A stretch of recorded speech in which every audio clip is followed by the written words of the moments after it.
எத்தனை சாமி வந்ததையா, இது எந்தெந்த சாமி தந்ததையா, எத்தனை பாட்ட சொன்னதையா, அத சுத்துற பூமி கண்டதையா, அடிச்சு வீசும் காத்துலையும் அந்த தகப்பனாச சுத்துதையா, பிடிச்சு பூக்கும் விதையிலும் ஒரு வம்சத்து கதையே உள்ளதையா,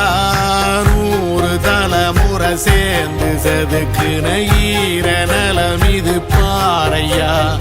வாழும் வரையிலும் நீயும் விதைக்கிற கடமை இருக்கு கேளையா, கோடி விளக்காயேந்தி கிடந்த வீடும் இருண்டது ஏனையா, மாட விளக்கா நீயும் வரத்தான் வீடும் ஏங்கி நிக்குதையா.